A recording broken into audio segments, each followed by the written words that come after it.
കുരിശിലെ ഈശോയെ ധ്യാനിക്കുക എന്നുള്ളത് അത്ര ഇഷ്ടമുള്ള കാര്യമല്ല. കാരണം കുരിശിലെ ഈശോയെ നോക്കുന്തോറും പലർക്ക് ഒരുപക്ഷെ ഭാരവും സങ്കടമൊക്കെ വരാം. അതുകൊണ്ട് ബോധപൂർവം മറച്ചു വെക്കാൻ സാധ്യതയുണ്ട്. എന്നാൽ ഈ ശുശ്രൂഷയിൽ പങ്കെടുക്കുന്ന എൻ്റെ പ്രിയരെ, നമ്മൾ വിശ്വസിക്കേണ്ട കാര്യം, ആത്മീയമായ വരൾച്ച മാറാൻ കുരിശിലെ ഈശോയെ ധ്യാനിച്ചാൽ മതി. Price the Lord. ഹല്ലേലൂയ. എൻ്റെ പൗരോഹിത്യ ജീവിതത്തിൽ 4-5 വർഷക്കാലം ബോംബെയിലുള്ള താബോർ ധ്യാന മന്ദിരത്തിൽ ശുശ്രൂഷയിൽ പങ്കെടുക്കാനും ആയിരിക്കാൻ അവസരം കിട്ടി. അവിടെ ആയിരുന്നപ്പോൾ എൻ്റെ ഡയറക്ടർ അച്ഛനായിരുന്നത് ബഹുമാനപ്പെട്ട മാർട്ടിൻ കാളാമ്പറമ്പിൽ അച്ഛനാണ്. അച്ഛൻ ഒത്തിരി കൊന്ത ചെല്ലുന്ന ഒരു വൈദികനാണ്. എന്നാൽ അച്ഛൻ്റെ മറ്റൊരു പ്രത്യേകത എന്ന് പറയുന്നത്, അച്ഛൻ എവിടെയെങ്കിലും ഒരു ധ്യാനിപ്പിക്കാൻ ഒരു സ്ഥലത്ത് ചെന്നാൽ, ഒരു ഇടവക ധ്യാനം, ഒരു കൺവെൻഷൻ, അല്ലെങ്കിൽ നമ്മുടെ ഏതെങ്കിലും ഒരു ശുശ്രൂഷയ്ക്ക് ചെന്നാൽ അച്ഛൻ ചെയ്യുന്ന ഒരു കുഞ്ഞു പ്രവൃത്തി എന്തെന്ന് പറഞ്ഞു കഴിഞ്ഞാൽ, അച്ഛൻ ആ സ്ഥലത്ത് ഒരു കുഞ്ഞ് കുരിശിൻ്റെ വഴി ചൊല്ലി പ്രാർത്ഥിക്കും. അപ്പം ഞാൻ പലപ്പോഴും അത്ഭുതത്തോടെ നോക്കിയിരുന്നൊരു കാര്യം, ഇതെന്ത് കുരിശിൻ്റെ വഴി? കുരിശിൻ്റെ വഴി എന്നൊക്കെ പറഞ്ഞു കഴിഞ്ഞാൽ എൻ്റെ മനസ്സിലുള്ളത് ദുഃഖവെള്ളിയാഴ്ച ആഘോഷപൂർവ്വം മണിക്കൂറുകൾ എടുത്ത് ചെല്ലുന്ന കുരിശിൻ്റെ വഴി. അതോടൊപ്പം തന്നെ സെമിനാരി കാലഘട്ടത്തിലും ധ്യാന ശുശ്രൂഷകളിലും ഒക്കെ ചെല്ലുന്ന വലിയ കുരിശിൻ്റെ വഴി. എന്നാൽ അച്ഛൻ്റെ കുരിശിൻ്റെ വഴി ഒരു കുഞ്ഞു കുരിശിൻ്റെ വഴിയാണ്. അതായത് ഈ 14 സ്ഥലങ്ങളെയും ധ്യാനിച്ചുകൊണ്ട് അച്ഛൻ ഒരു കുഞ്ഞു കുരിശിൻ്റെ വഴി ചെല്ലും. ഓരോ സ്റ്റേഷനും മനസ്സിൽ ധ്യാനിച്ച് ഒന്ന് കുമ്പിട്ട് വണങ്ങി എഴുന്നേൽക്കും. അങ്ങനെ 14 സ്റ്റേഷനും.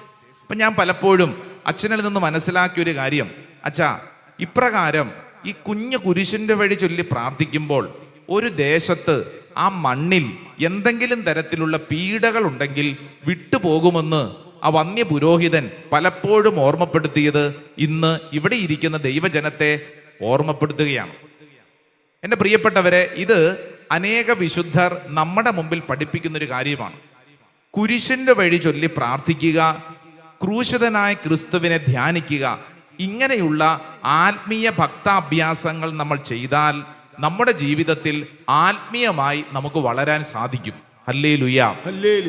ഇതിനെ കുറിച്ച് പറഞ്ഞുകൊണ്ടിരിക്കുമ്പോൾ സ്വാഭാവികമായിട്ട് നമ്മുടെ മനസ്സിൽ വരുന്നൊരു ചോദ്യം, അല്ലേ, ഇതാരാണ് ഈ കുരിശിൻ്റെ വഴി കണ്ടുപിടിച്ചത്? ഇത് കൊള്ളാമല്ലോ, ഇതാരാണ് ഈ കുരിശിൻ്റെ വഴി കണ്ടുപിടിച്ചത്? പ്രിയപ്പെട്ടവരെ, വിശുദ്ധ നാട് സന്ദർശിച്ചിട്ടുള്ളവർക്കും സന്ദർശിക്കാൻ ആഗ്രഹിക്കുന്നവരൊക്കെ ശ്രദ്ധിക്കണം. അതായത് നമ്മൾ വിശുദ്ധ നാട് ഹോളി ലാൻഡ് ചെല്ലുമ്പോൾ യേശുവിൻ്റെ സഹന വഴികളിലൂടെ ധ്യാനിച്ച് പ്രാർത്ഥിക്കുന്ന ഒരു രീതിയുണ്ട്. അത് വർഷങ്ങളായിട്ട് ആ മണ്ണിലുള്ള ഒരു പ്രാർത്ഥനാ രീതിയാണ്. വർഷങ്ങളായിട്ട്, അതായത് യേശുവിൻ്റെ അനുഗമിക്കാൻ ആഗ്രഹിക്കുന്ന വ്യക്തികൾ വിശുദ്ധ നാട് ഹോളി ലാൻഡ് ജെറൂസലേമിൽ ചെന്നിട്ട് യേശു കടന്നുപോയ ആ സഹന വഴികളിലൂടെ നടന്ന് അവർ ധ്യാനിക്കും. അത് ആ കാലഘട്ടത്തിൽ അവർ ധ്യാനിക്കുമ്പോൾ നമ്മൾ വിചാരിക്കുന്നത് പോലെ 14 സ്റ്റേഷനൊന്നും അല്ല. ചിലപ്പോൾ അത് 30 സ്റ്റേഷനാവും, ചിലപ്പോൾ അത് 20 സ്റ്റേഷനാകും. എന്ന് പറഞ്ഞാൽ യേശുവിൻ്റെ പലതരത്തിലുള്ള സഹനങ്ങളെ ഓരോ മേഖലകളിൽ ധ്യാനിച്ചു കൊണ്ടുള്ള ഒരു ശുശ്രൂഷ. ആ ഒരു ശുശ്രൂഷ കാലക്രമേണ അത് വളർന്നു കഴിഞ്ഞു.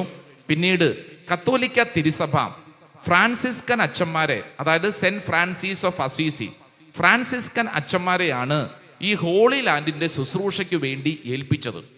നിങ്ങൾ ഇന്നും ശ്രദ്ധിച്ചാൽ മനസ്സിലാകും, ഗൾഫിലുള്ള ഒട്ടുമുക്കാലും പള്ളികളുടെ നേതൃത്വം, ആത്മീയ നേതൃത്വം കപ്പൂച്ചിൻ അച്ഛന്മാരാണ്. നിങ്ങൾ അവിടെയൊക്കെ പോയിട്ടുണ്ടെങ്കിൽ നിങ്ങൾക്ക് മനസ്സിലാവും. കാരണം തിരുസഭ അവരെയാണ് ആ പ്രദേശത്തിൻ്റെ കാവൽക്കാരായി, ഹോളി ലാൻഡിൻ്റെ കാവൽക്കാരായി വർഷങ്ങൾക്ക് മുമ്പ് ഏൽപ്പിച്ചത്. അതായത് ഫ്രാൻസിസ്കൻസ് ഓർഡറാണ് പിന്നീട് കൺവേർട്ട് ചെയ്യപ്പെട്ട് ഇന്നുള്ള കപ്പൂച്ചിൻ അച്ഛന്മാർ. കപ്പൂച്ചിൻ അച്ഛന്മാരുടെ നേതൃത്വത്തിലാണ് ഈ ഹോളി ലാൻഡിൻ്റെ ശുശ്രൂഷകളൊക്കെ ഇപ്പോഴും നടത്തപ്പെടുന്നത്. അപ്പോൾ നമ്മൾ ശ്രദ്ധിച്ചേ, ഈ ഫ്രാൻസിസ്കൻ അച്ഛന്മാർ എന്ത് ചെയ്തെന്നറിയാവോ? ഈ ഹോളി ലാൻഡിൽ വന്ന് പ്രാർത്ഥിക്കാൻ എല്ലാവർക്കും പറ്റത്തില്ലല്ലോ. ഇപ്പം യൂറോപ്പിലൊക്കെ ഉള്ളവർക്ക് ദീർഘമണിക്കൂറുകൾ യാത്ര ചെയ്ത് ഇസ്രായേലിൽ എത്തി ഇങ്ങനെ ശുശ്രൂഷ ചെയ്യാൻ, ഇങ്ങനെ ഒരു കുരിശിൻ്റെ വഴിയിൽ പങ്കെടുക്കാൻ അവർക്ക് പറ്റാത്തത് കൊണ്ട് ഇവര് പോയ ഇടങ്ങളിലൊക്കെ, ശുശ്രൂഷ സ്ഥലങ്ങളിലൊക്കെ ഇങ്ങനെയുള്ള ജെറൂസലേമിലെ ഹോളി ലാൻഡിലെ അതേ രീതിയിലുള്ള കുരിശിൻ്റെ വഴിയുടെ ചില വഴികളൊക്കെ ജനങ്ങളെ പരിചയപ്പെടുത്താൻ തുടങ്ങി. ഇതങ്ങനെ പിന്നീട് വളർന്നു. പിന്നീട് കത്തോലിക്ക തിരുസഭ ഇതിനെ അംഗീകരിക്കാൻ തുടങ്ങി. ഇതിൽ പ്രധാനമായിട്ടും അൽഫോൻസ് ലിഗോരി എന്ന് പറയുന്ന വിശുദ്ധനാണ് 18-ാം നൂറ്റാണ്ടിൽ ഈ കുരിശിന്റെ വഴിയെ നമ്മളൊക്കെ ഇപ്പോൾ അറിയുന്ന തരത്തിൽ ഒരു 14 സ്റ്റേഷനായി നമ്മുടെ മുമ്പിലേക്ക് ഒരുക്കി വെച്ചു തന്നത്. Hallelujah, hallelujah, hallelujah. വലതുകര ഉയർത്തി പറഞ്ഞ ഹല്ലേലൂയ, ഹല്ലേലൂയ. അൽഫോൻസ് ലിഗോരിയുടെ ഒരു സുന്ദരമായ കുരിശിന്റെ വഴി പ്രാർത്ഥന. പല രൂപങ്ങളിലും ഇന്ന് കുരിശിന്റെ വഴി പ്രാർത്ഥനകൾ ഉണ്ടെങ്കിലും നമ്മൾ ഇന്നും ചെല്ലുന്ന ഒരു കുഞ്ഞു പ്രാർത്ഥനയുണ്ട്. ആ പ്രാർത്ഥന വലതുകര ഉയർത്തുന്ന ഏറ്റുപറഞ്ഞ് ഈശോ മിശിഹായെ ഞങ്ങൾ അങ്ങയെ കുമ്പിട്ട് ആരാധിക്കുന്നു. എന്തുകൊണ്ടെന്നാൽ വിശുദ്ധ കുരിശിനാൽ അങ്ങ് ലോകത്തെ വീണ്ടും രക്ഷിച്ചു. ഹല്ലേലൂയ. ഇത് പ്രാർത്ഥന അൽഫോൻസ് ലിഗോരിയിലൂടെ വെളിപ്പെട്ടതാണ്.